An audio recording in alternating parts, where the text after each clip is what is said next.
heart. And over time, he's received so many cuts from the way you've spoken to him, the way you have been submitted to him, and that he's cut all over and he's bleeding. And he's bleeding so much that he's bled out of the love that he once had for you. And so though you're trying to figure out why he doesn't want to be around me, why he's not into the marriage, because he's bled out all the love through the cuts by disrespect. You must start to cauterize those wounds by respecting your husband in every way. Remember that today and carry on. She said in every way. That's in that every way. Ephesians. Above all things, a man wants to be respected. Right. Hey, D. That is love.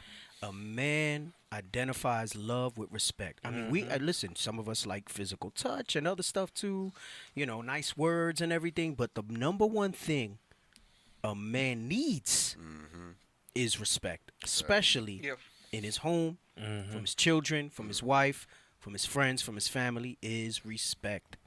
If not, it sets off all types of stuff inside of you. I'm telling you, you're ready to war. Facts. For the lack of disrespect. For real, though. Right? For the lack of respect, for disrespect, right?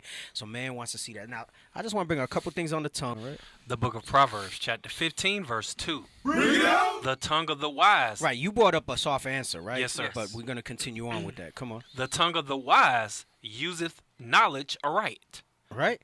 So it says the tongue of the wise use of knowledge aright. Remember, knowledge is knowing what to do. Wisdom is the application of it. All right? Let me say that again. Knowledge is knowing. You have the instruction. Wisdom is when you apply it. All right? It says the tongue of the wise, that's why it says useth knowledge. Because when you use knowledge, now you are wise. Right? Wisdom reigneth down skill. Why? Because of application. See how it works? Right? That's that soft answer, too. Oh, no, there's a lot of brothers, but especially a lot of sisters that have knowledge. They'll quote scriptures all day, but given the right circumstance, they'll show you where their line is drawn with God, what they're willing to apply and what they're not, right? And you'll see the dispensation of wisdom that they do have, all right? Because there's a line for everybody. Some of us don't know what it is till it's presented to you. That's heavy. Right? So it says the tongue of the wise useth knowledge aright. Okay, meaning you apply it. Come on. But the mouth of fools poureth out foolishness. Right, so we talking about wives and the husband. This can apply to any multitude of situations, right? Sisters, everything is there. You're just not using it, right? So what you're doing is you're pouring out foolishness, right? Where's the one that say the one that dishonor for husband, who honor for husband is wise of all? Sirach.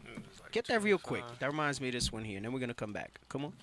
The book of Sirach, chapter 26 and verse 26. A woman that honoreth her husband shall be judged wise of all. And how do you honor them? You use the knowledge aright, right? That's the tongue of the wise. You use the knowledge aright, dealing with the speech part. That goes both into tone and the words that are used. Go ahead, come on. But she that dishonoreth him by pouring out foolishness, come on, in her pride shall be counted ungodly of all. Right, meaning that's why it says a wicked woman abateth the courage, right? Because you're not comforting him in his distress.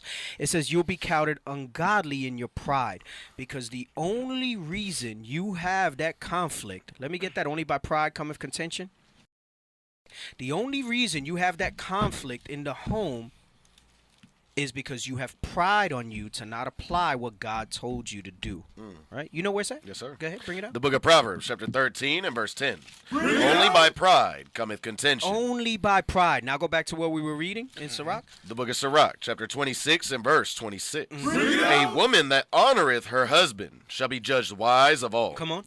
But she that dishonoreth him in her pride. In her pride. By pride cometh the contention. Come on. Read. Shall be judged. Shall be counted ungodly of all. You'll be counted ungodly of all. Now, Brags to Proverbs 15 and 2. Come on. The book of Proverbs, chapter 15, verse 2. The tongue of the wise uses knowledge aright. You honor your husband, right? You use the knowledge of how you're supposed to be in your relationship, regardless of any circumstance. There's no provision in there that says if he's acting like a nooker, if he did this, if he hurt your feelings, if you're frustrated with the order of how he wants things in the house and you don't agree with it. Peter tells you, yep. Right? The list could go on and on. It don't say none of that. Right. It don't say none of that. Right.